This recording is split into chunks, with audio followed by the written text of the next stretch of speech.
Boa noite, meus irmãos e irmãs, em nome do Senhor Jesus, o Senhor da glória. Peço que vocês abram suas Bíblias na primeira carta do apóstolo Pedro, no capítulo 2, versículo 9.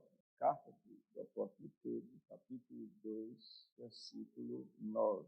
Assim está escrito: Vós, porém, sois raça eleita, sacerdócio real, nação santa, povo de propriedade exclusiva de Deus, a fim de proclamardes as virtudes daquele que vos chamou das trevas para a sua maravilhosa luz. Vós sim que antes não éreis povo, mas agora sois povo de Deus, que não tinhais alcançado misericórdia, mas agora alcançaste misericórdia. Pai Celeste, pedimos em nome de nosso Senhor Jesus que nos conceda a graça do entendimento. Pedimos que o Senhor prepare todo esse ambiente com a quietude necessária para que nós recebamos a Tua palavra. Pedimos estas coisas em nome de nosso Senhor Jesus, também pedindo que o Senhor nos perdoe os pecados pelos méritos dele. Amém. Meus caros irmãos e irmãs, nós estamos dando continuidade as considerações nesse capítulo 2 da primeira epístola de Pedro. E lembre-se que, na última vez que nós trabalhamos com esse texto, nós vimos duas verdades muito importantes relacionadas com os privilégios daqueles que se chegam a Cristo Jesus, o Senhor bondoso. Daí que nós verificamos a condição daqueles que tropeçam, usando a analogia aqui do texto, tropeçam na palavra, ou seja, tropeçam em Cristo. Depois vimos a condição contrastante daqueles que amam a Cristo. Em certo sentido, é o que nós haveremos de ver. Então, se nós olharmos bem detidamente a esse texto que acabamos de ler, nós vamos ver que ele começa com a expressão vós, o quê? Vós, porém. Essa expressão vós, eles, os ouvintes de Pedro, quando usa a expressão uma adversativa, porém, isso expressa um contraste. Eles têm uma condição. Diferentemente disso, da condição deles, há uma outra condição, e essa outra condição está relacionada com os crentes. Por isso, nós devemos lembrar, irmãos, que, de fato, aqui nós nos deparamos com a condição, linda condição, bela condição dos crentes, nesses versículos 9 e 10. Então, o que nós haveremos de considerar a partir de agora? Eu trarei para vocês 3 proposições, ainda que talvez nem cheguemos na primeira delas, mas eu vou citá-las. O que nós vamos ver nesse versículo 9 e versículo 10? Primeiro, nós temos, na primeira parte do versículo 10, a nova, maravilhosa posição dos crentes. Vós, porém, sois raça eleita, sacerdócio real, nação santa, povo de propriedade exclusiva de Deus. Segunda coisa que veremos aqui é o propósito, ou seja, o maravilhoso propósito da vida dos crentes. Ele diz, esse é o propósito, a fim de proclamar as virtudes daquele que vos chamou das trevas para a sua maravilhosa luz. E por último, no versículo 10, nós temos o gracioso conhecimento pessoal dos crentes, porque ele diz, vós sim, e antes não eras povo, ou seja, ele tem conhecimento do seu passado, mas agora sois povo de Deus, os crentes sabem o que eles são, e vem a expressão que não tinhas alcançado misericórdia, mas agora alcançaste misericórdia. Os crentes sabem como chegaram a essa nova, tão especial condição. Então, eu vou citar como se fosse o primeiro ponto nosso, e é bom que coloque aí, porque a gente tem que expor aqui o que eu preciso fazê-lo, evidentemente, como preâmbulo, como introdução a esses dois versículos. Então, a primeira coisa que haveremos de ver é a nova, maravilhosa posição dos crentes. Tem um texto aí, só já veio um A, o B, só tem um texto? Põe o texto aí, por favor. Não, recolha, por favor. Pode recolher, você não se preocupe, mas vocês têm aí. Vamos ler o versículo 9, que diz assim, o que diz? Vós, porém, sois raça eleita, sacerdócio real, nação santa, povo de propriedade exclusiva de Deus. Ainda que eu tenha falado há pouco sobre essa primeira expressão, eu gostaria que nós estivéssemos nela, porque a palavra, porém, ela indica a enorme diferença que há entre os incrédulos, entre os não crentes, dentro do contexto, entre aqueles que rejeitaram a pedra preciosa e, por outro lado, os crentes do Senhor Jesus. Ora, o contraste, meus irmãos, entre esses dois grupos, e aqui nós temos que perceber isso e temos que nos firmar nisso. Na verdade, a humanidade, toda a humanidade, desde Adão e Eva, após a sua queda, é constituída de apenas e somente apenas dois grupos, dois tipos de pessoas. Os que creem e os que não creem. Os que rejeitam ao Senhor e os que amam o Senhor. Nós já cantamos aqui, a Ele amamos. Por quê? Ele nos amou, a Ele amamos. Mas isso é uma parte da sociedade. Isso é uma parte da humanidade. Ama o Senhor porque foi amada pelo Senhor. Mas, por outro lado, estão os que não amam o Senhor. Não amam mesmo. Enquanto, então, eu vou considerar assim, os que não amam e os que amam. Isso tudo dentro dessa expressão, não tem jeito, porque nós não vamos entrar nesse ponto agora. Vocês olham na Bíblia de vocês, está lá escrito assim, vós, porém, estou trabalhando nisso. Enquanto os do primeiro grupo, ou seja, vós, diferentemente dos que amam o Senhor, eu vou até fazer diferente assim, vou colocar assim, os que não amam o Senhor, como primeiro grupo, tá bom? Para seguir o contexto. Os do primeiro grupo rejeitam a pedra angular, que é Cristo, enquanto isso acontece, os do segundo grupo têm a Cristo como a preciosidade, como já tivemos a oportunidade de ver. Além disso, enquanto os rejeitadores são desobedientes, são do primeiro grupo, vou chamar assim, os do segundo grupo foram feitos filhos da desobediência. Meus irmãos e irmãs, isso é uma realidade. E por isso é que, desde que é concebido e que nasce, já nascem crianças desobedientes. Na verdade, todas nascem assim, mas depois se convertem e passam a ser filhas da obediência. Mas é isso mesmo. Enquanto os do primeiro grupo tropeçam na palavra, os crentes, os do segundo grupo, ouviram a palavra e receberam-na definitivamente. É isso que está aqui nesse capítulo 2, como nós já tivemos a oportunidade de ver. Esses que avidamente receberam a palavra procuram conhecer, procuram saber qual é a vontade do Senhor. Enquanto os do primeiro grupo são filhos da desobediência, como nós vimos, de uma maneira realmente clara, os outros são povo especial do Senhor. E também do primeiro grupo são rejeitados pelo Senhor. Como diz o versículo 8, bem claramente, o versículo diz, e pedra de tropeço e rocha de ofensa são estes que tropeçam na palavra sendo desobedientes para o que também foram postos, foram destinados, como vimos no domingo passado.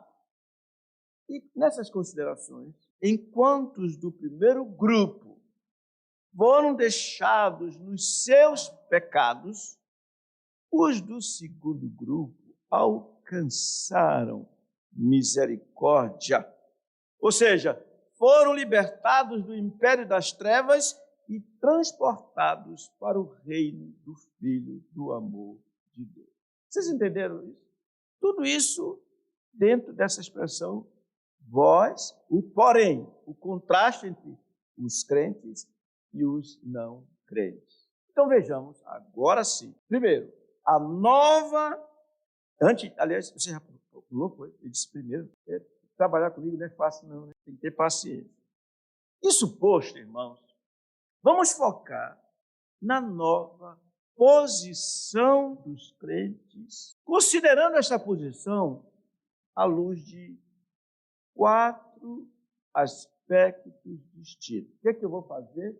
Esse ponto aí, qual é o ponto mesmo? A nova, maravilhosa posição dos crentes. É porque ele já desceu e não quer mais subir, né? Ei, por favor, subiu? Eu vou falar 4 coisas sobre isso. Primeiro é isso que vocês viram aí, tá? Ou seja, eu vou falar que eles têm uma posição de parentesco com Deus. Está lá, vós, porém, sois raça eleita. Depois vamos ver que eles têm uma posição de intimidade com Deus. Fala, para ser sacerdócio real. Em terceiro lugar, vamos ver que eles têm uma posição de divina nacionalidade, porque diz nação santa. E em quarto e último lugar, uma posição de um bem precioso de Deus, porque diz povo de propriedade exclusiva de Deus. Entenderam? Agora sim, por favor, vamos lá, vamos trabalhar. Primeiro, uma posição de parentesco com Deus. Aí vem o texto. Pronto. Tem que ter paciência, né, Lucas? Há uma tradução que diz assim, vós, porém, sois raça eleita. É essa aqui, a Almeida atualizada. Mas a outra chama geração. Geração eleita. A Almeida Revista corrigida está correta. Porque a palavra pode ser usada com o sentido de parentesco, prole, família, daí raça, tribo, nação. Ou seja, o sentido, qualquer que seja o sentido que se der a essa palavra, há uma coisa certa.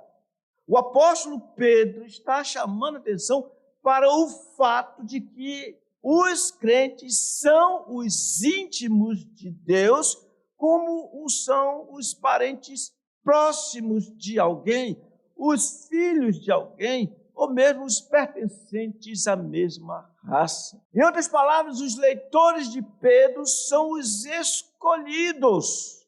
Daí ele usar um adjetivo para qualificá-los, chamando de raça ou geração. Sim, são os escolhidos de Deus para ser, olha só, são os escolhidos de Deus para serem parentes de Deus.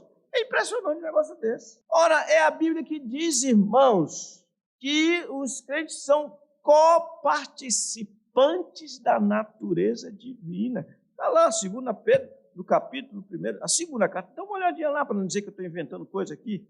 Por favor, 2 Pedro, capítulo 1. Segunda carta de Pedro, capítulo 1. O que diz o versículo 4? Olha só. Pelas quais, lemos juntos, pelas quais nos têm sido doadas as suas preciosas e muito grandes promessas, para que por elas vos torneis coparticipantes da natureza divina, livrando-vos da corrupção das paixões que há no mundo. Irmãos, é isso, quando uma pessoa nasce de novo, nasce de Deus. Por isso que diz que quando ele veio, os seus não quiseram recebê-lo, mas a quantos o receberam, deu-lhes o poder de serem feitos filhos de Deus, os quais não nasceram da carne, nem da vontade do homem, mas nasceram de Deus. Isso é uma coisa fora do comum. Não dá para a gente entender, porque nós somos de carne e osso, e diz, olha, você é participante, é coparticipante da natureza divina. Eles são aquilo que o profeta disse no Antigo Testamento, lá em Isaías 43, eu vou ler os versículos 20 e 21, fala assim, ó, os animais do campo me glorificarão, os chacais e os filhotes de avestruzes também, porque porei águas no deserto e rios no ermo para dar de beber, olha só, ao meu povo, ao meu escolhido, ao povo que formei para mim, para celebrar o meu louvor.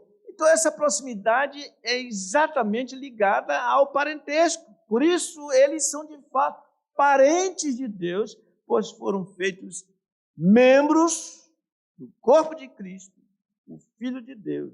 Irmãos, quando o apóstolo Paulo fala aos Efésios, capítulo 5, ao marido, à esposa e ao esposo, Efésios capítulo 5, ele traz uma informação que só a fé mesmo para receber isso como verdadeiro e que de fato é verdadeiro. Efésios capítulo 5, versículo 28, para você entender o contexto.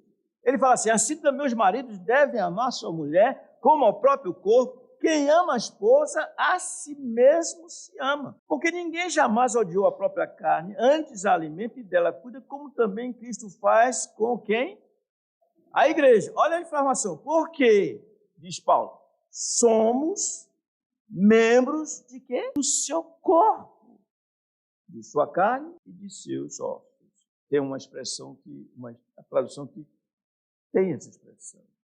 Irmãos, os dos crentes têm uma condição impressionantemente grandiosa. Eles foram feitos parentes de Deus, são filhos de Deus, nasceram de Deus, pela vontade de Deus. Por isso Paulo diz, porquanto aos que de antemão conheceu, também os predestinou para serem conformes à imagem de seu Filho, a fim de que ele seja o primogênito entre muitos, o quê? Irmãos, muitos irmãos. Temos consciência dessa maravilhosa intimidade no sentido de parentesco de Deus. Temos certeza que somos da família de Deus, evidentemente, que é em Cristo Jesus. Vamos ver um pouco mais da posição, a nova posição dos crentes. É uma posição de intimidade com Deus. Olha, não estou falando assim, abracadabra, não tem nada disso não, viu? É para poder ajudar a questionar. O que diz aí? Uma posição de... O texto diz, vós, porém, sois sacerdócio, o que, irmãos? Real. Aqui está o aspecto da intimidade com Deus. Em que sentido? Se pensarmos no adjetivo usado aqui pelo apóstolo Pedro, para a palavra real, dá a entender a existência de um reino e de um rei. E que o Messias, o Cristo, é tanto sacerdote como rei. Os que se chegam a Cristo, positivamente falando, são semelhantemente íntimos de Deus em Cristo, sendo o prazer de Deus. A ideia é o seguinte, ele está falando que somos feitos sacerdotes reais. Ou seja, vós, porém, sois sacerdócio real. Então, um grupo de sacerdotes, um povo, todos formando o sacerdócio real. Onde o Senhor Jesus Cristo está agora? Há um sentido que ele está sentado à destra de Deus. Ele é o sumo sacerdote que penetrou os céus. Ele está sentado à destra de Deus, porque é tanto sacerdote como rei. Mas ele está lá, irmãos. É só a fé para receber isso. Nós estamos assentados nos lugares celestiais em Cristo. Há um sentido que podemos dizer que nós estamos adorando a Deus por meio de Cristo. Mas de quem é o corpo? De Cristo. Cabeça, Ele. E o corpo? A igreja. Estamos assentados. Como é isso? Não sei. Mas estamos assentados nos lugares celestiais em Cristo. A adoração de Cristo para com o Pai é a adoração do seu corpo para com Deus. Ainda que não tenha tido o cumprimento cabal, completo disso. Aquela ideia de que nós somos ainda que não somos. Nós estamos ainda que não estamos. Historicamente falando, estamos aqui. Mas o Espírito do Senhor, Ele trabalha nos crentes para adorar a Deus desde já. Então, os crentes são, por causa da obra redentora do Senhor Jesus Cristo, reino e sacerdote. Por isso é que o livro de Apocalipse fala de uma forma tão impressionante. Abram suas Bíblias, por favor. Apocalipse capítulo 7. E veja o que diz o versículo 9 em diante. Ele fala: depois destas coisas, vi e eis grande multidão que ninguém podia enumerar, de todas as nações, tribos, povos e línguas, em pé diante do trono e diante do Cordeiro, vestido de vestiduras brancas, com palma nas mãos, e clamava em grande voz, dizendo: ao nosso Deus que se assenta no trono e ao Cordeiro pertence a salvação. Todos os anjos estavam de pé rodeando o trono, os anciãos e os 4 seres viventes, e ante o trono se prostraram sobre o seu rosto e adoraram a Deus, dizendo: amém, o louvor, e a glória, e a sabedoria, e as ações de graças, e a honra, e o poder, e a força sejam o nosso Deus pelos séculos dos séculos, amém. Um dos anciãos tomou a palavra, dizendo: estes, presta atenção, que se vestem de vestiduras brancas, quem são e de onde vieram? Respondi-lhe: meu Senhor, tu sabes. Ele então me disse: são estes os que vêm da grande tribulação, lavaram suas vestiduras e as alvejaram no sangue do Cordeiro, razão porque se acham diante do trono de Deus e o servem de dia e de noite no seu santuário. E aquele que se assenta no trono estenderá sobre eles o seu tabernáculo. Esse é o ainda vai ocorrer. Então, já agora, também isso ocorre, porque os crentes são sacerdócio real. Desse modo, irmãos, as orações dos crentes são como incenso agradável ao Senhor, e eles mesmos são o prazer de Deus em Cristo Jesus. A pergunta deve ser feita: temos desfrutado desse maravilhoso privilégio do sacerdócio real? Sabe o que é? Qual a implicação disso? Nós, falo com temor, não precisamos pedir licença para entrar no Santo dos Santos, porque Cristo está lá. Basta que entremos no nome dele, apoiados nos méritos dele, fundamentados naquilo que ele fez na cruz do Calvário. E isso pode ser manhã, tarde, noite, qualquer momento. Nós temos licença já dada por ele, nosso Senhor Jesus Cristo. Por isso, podemos adorar ao Santo Deus de modo a agradá-lo em espírito e em verdade. Vós, porém, os que creem no Senhor Jesus Cristo, são o quê? Primeiro, nação santa. Depois, sacerdócio real. É isso, irmãos. É impressionante o que o Senhor fez. Mas não tem tempo. Mas eu vou falar rapidamente para os irmãos entenderem. A terceira coisa que temos aqui, eu vou voltar a isso, é uma posição de divina nacionalidade, ou seja, nação santa. Não tem povo como esse. E também, em terceiro e quarto lugar, uma posição de um bem precioso de Deus, povo de propriedade exclusiva de Deus. Irmãos, vocês já imaginaram o que é? Você tem um objeto que você considera valoroso. Aliás, vocês já notaram um objeto dos nossos dias que se considera com muito valor, dá muita importância? É o smartphone, não é? Alguns vão para o banheiro e levam. Hoje eu estava olhando na casa, eu estava aliás, anteontem eu estava na casa de uma filha minha, aí olhando de janela assim a vida dos outros, lá tinha uma piscina lá embaixo, estava lá um cara gordão, dentro da água e falando no telefone, ou seja, nem para tomar banho ele larga o telefone. Onde vai? Ontem eu estava aqui, aí uma jovem estava fazendo cobertura do nosso trabalho, o telefone dela caiu, ela foi junto para juntar, mas estava lá, caiu, mas ela segurou. Até eu tomei choque. Sabe, quando a gente aprecia um objeto desse, tem gente que bota debaixo do travesseiro, cuidado, porque ele pode dar alguma coisa ali. Aí, mas sempre está. Por isso que quando o ladrão encontra alguém, ele olha assim, não precisa você dizer que escondeu, não. Traga o telefone, me dá o seu celular. Ele já sabe que tem. Sabe o que eu quero dizer? Muito mais que isso. Nós somos povo de propriedade exclusiva de Deus. Ele nos tem como a menina dos seus olhos. Irmãos, nós vamos voltar para essas questões para ver melhor. Mas, concluindo, que posição nós temos? Que posição? O Senhor nos tirou das trevas, nos libertou das trevas e nos colocou simplesmente assim, no reino do Filho do seu amor. Tudo isso por causa da cruz. Tudo isso porque ele foi obediente até a morte e morte de cruz. Tudo isso porque ele pôde dizer naquele lugar, está consumado. Todas as promessas são para o povo do Senhor. Tudo pertence ao Senhor.